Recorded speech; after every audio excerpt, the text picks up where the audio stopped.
आजम की रिहाई पर सपा खामोश, कांग्रेस नेता के पोस्टर से बड़ी सियासी हलचल, सपा की चुप्पी पर सियासत गरमाई।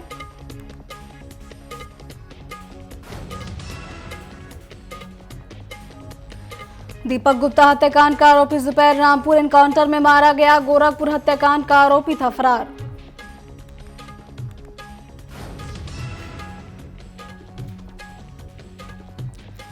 लखनऊ में कला महाकुंभ 2025 का भव्य शुभारंभ, मेयर सुषमा खारवाल ने दीप प्रज्वलित कर किया महाकुंभ की शुरुआत। कला और साहित्य से जुड़े विद्वान महाकुंभ में करेंगे शिरकत।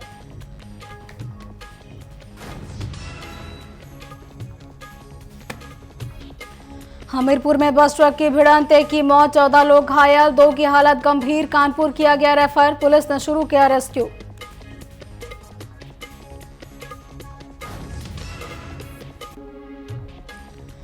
और बहराइच में बिजली कर्मी पर हमला, बकाया वसूली करने गई थी टीम, उपभोक्ता को लोहे की रॉड से किया हमला, संविदा कर्मी गंभीर रूप से घायल, मामला दर्ज।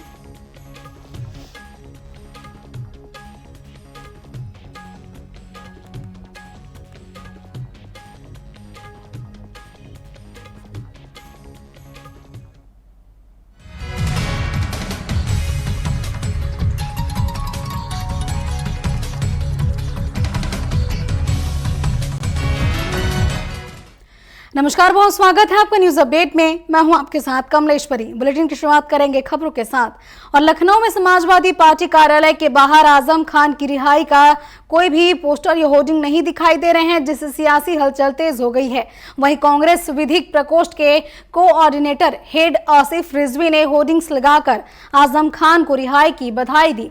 सपा की चुप्पी और कांग्रेस की सक्रियता से राजनीतिक गलियारों में चर्चाएं तेज हो गई हैं। इसके निहितार्थों पर भी तरह तरह के कयास लगाए जा रहे हैं।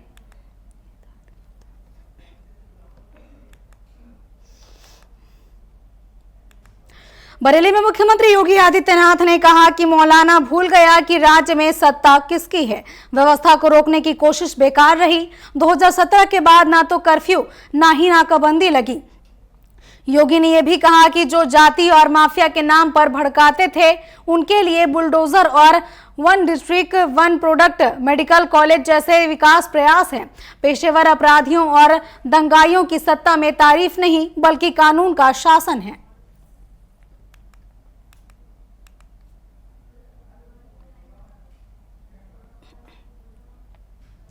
गोरखपुर हत्याकांड में यूपी एसटीएफ ने बड़ी कार्रवाई की। और बता दें कि पशु तस्करों द्वारा दीपक गुप्ता की हत्या के मुख्य आरोपी जुबैर को रामपुर में मुठभेड़ में ढेर कर दिया गया है।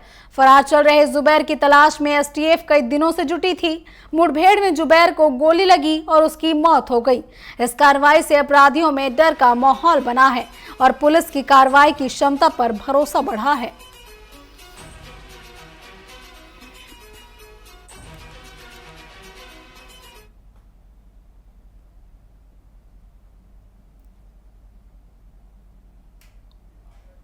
वहीं हमीरपुर में तेज रफ्तार रोडवेज बस और ट्रक की आमने सामने जोरदार टक्कर हो गई। इस हादसे में एक व्यक्ति की मौत हो गई, जबकि 14 यात्री गंभीर रूप से घायल हुए।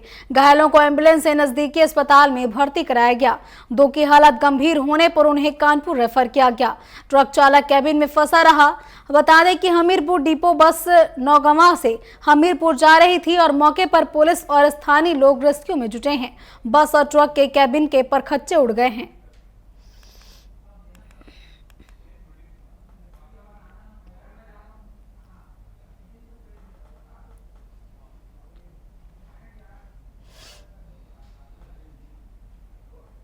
एक बस और ट्रक के बीच जो विपरीत दिशा से आ रहे थे, टक्कर हो गई, जिसमें बस में करीब 14 लोग घायल हो गए तथा उन्हें घायलों को तत्काल जिला अस्पताल भेजा गया। उसमें एक व्यक्ति की मृत्यु अभी जिला अस्पताल में हो गई है तथा बाकियों के इलाज के लिए डॉक्टर लगे हुए हैं। 3 व्यक्ति गंभीर रूप से घायल बताए जा रहे हैं और उनको हायर सेंटर रेफर किया जा रहा है। बहराइच में बिजली का बकाया वसूलने गए संविदा कर्मी पर जानलेवा हमला हो गया। थाना प्रयागपुर क्षेत्र के हवड़ा दाखिला सतपीड़िया गांव में उपभोक्ता लायक राम ने लोहे की रॉड से कर्मी सिपाही लाल पर हमला कर दिया, जिससे वह गंभीर रूप से घायल हो गया। मामले में बिजली विभाग ने आरोपी के खिलाफ नामजद शिकायत की है और पुलिस ने कानूनी कार्रवाई भी शुरू कर दी है।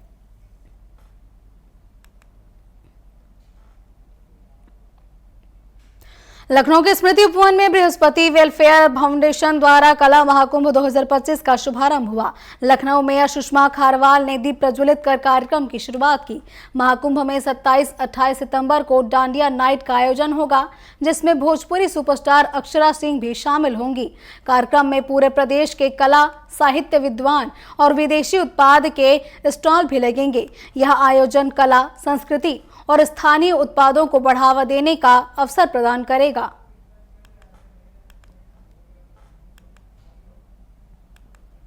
देखिए, अभी नवरात्रि, सबको शुभकामना।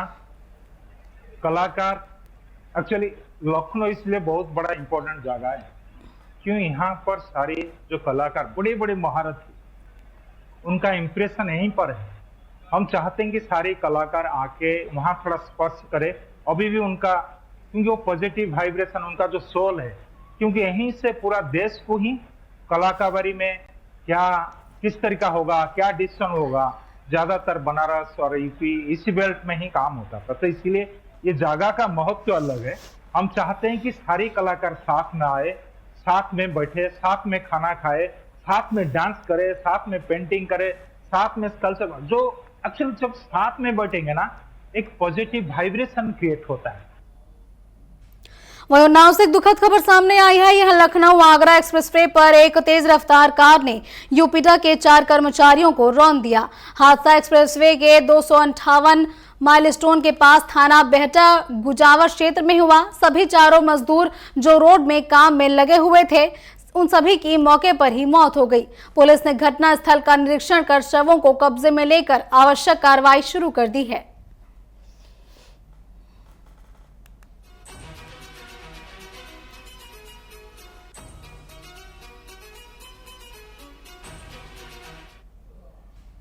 वहीं हमीरपुर से एक दुखद खबर है। यहां जरिया थाना क्षेत्र के उमरिया के पास बुंदेलखंड एक्सप्रेसवे पर एक कार अनियंत्रित होकर पलट गई। इस हादसे में कार में सवार मां और बेटे की मौके पर ही मौत हो गई।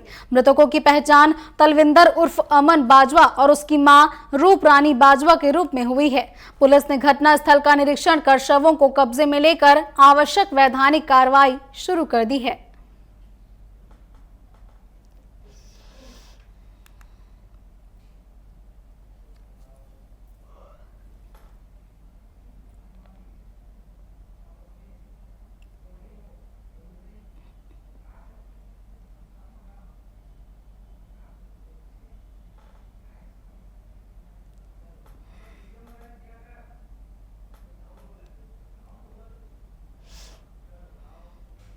वहीं राजधानी लखनऊ से एक खास खबर है। यहां पर मिशन शक्ति अभियान के तहत लालबाग इंटर कॉलेज की 10वीं की कक्षा की छात्रा अरीशा खान को कैसरबाग थाने में एक दिन के लिए एंटी रोमियो प्रभारी बनाया गया। अरीशा ने थाने का रजिस्टर चेक किया, सुनवाई की और ग्राउंड पर जागरूकता अभियान चलाया। उन्होंने कहा कि महिलाएं और बच्चियां अपनी शिकायत बेझिझक थाने पर ला सकती हैं।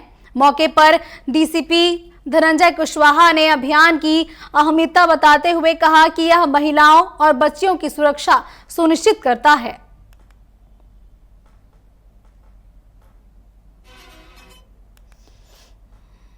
तो आज मुझे एक दिन के लिए सीपी बनाया गया था, तो मुझे काफ़ी अच्छा लगा और मुझे बहुत सारी चीज़ें सीखने को मिली। और मुझे इन चीज़ों में पहले से ही बहुत इंटरेस्ट था। जब से मैं छोटी थी, मैं चाहती थी कि एक ही बार सही, लेकिन मैं एक बार के लिए ये सब करूं। और मैं चाहती हूँ कि मुझे आज जितना भी सिखाया गया वो मैं आप सबके साथ शेयर करूं और आप लोग को बताऊं कि क्या क्या मुझे अभी इन सब चीज़ों में पता चला है। तो ये बहुत ही अच्छी स्कीम है फॉर महिलाओं के लिए ही है और बच्चों के लिए। जितनी भी महिलाएं और बच्चे हैं, ये सब चीज़ें अपनी कंसर्न कर सकते हैं हम लोग से। मतलब हमारी टीम है रोमियो टीम। और इसके साथ न्यूज अपडेट में फिलहाल बस इतना ही। आप बने रहिए टीवी 24 के साथ। नमस्कार।